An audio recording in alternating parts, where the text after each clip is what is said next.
আমার ভোগ দখলকৃত সম্পদ আমি একজন এতিমের কাছে বিক্রয় করি, কিন্তু অন্য একজন আমার অজানায় তা প্রতারণা করে নিয়ে গেছে, তা সম্পর্কে আমার অবগত ছিল না। এখন এতিমের সম্পদটা দেওয়ার মতো আমার ক্ষমতাও নেই, এক্ষেত্রে আমার করণীয় কি? আপনি যদি জমি বিক্রি করে থাকেন, যার কাছে বিক্রি করেছেন, এতিম হোক আর অন্য কেউ হোক, তাকে দখল বুঝায় দেওয়া এটা আপনার দায়িত্ব। দখল বুঝায় যদি না দেন, বিশেষ করে জমি জমার মধ্যে দখল বুঝায় দেওয়াটা গুরুত্বপূর্ণ কাজ। আপনি শুধু কাগজে কলমে রেজিস্ট্রি দিয়ে দিলেন, দখল বুঝাই দিলেন না, তাহলে আপনার দায়িত্ব আদায় হয় নাই। এইরকম যদি হয় তাহলে আপনি ইয়েতিমকে তা প্রয়োজনে তার টাকা পরিশোধ করে দিতে হবে, কিন্তু দিতেই হবে।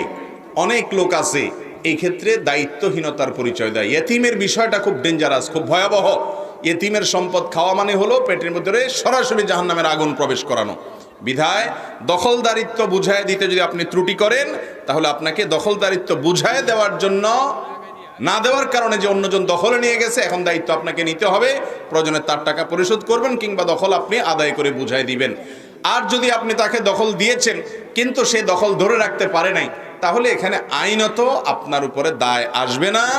আপনি আপনার দায়িত্ব পালন করেছেন, তারপরেও ইয়েতিমের পাশে দাঁড়িয়ে যদি আপনি উপকার করতে পারেন, উদ্ধার করতে পারেন, সেই চেষ্টা আপনার করা উচিত।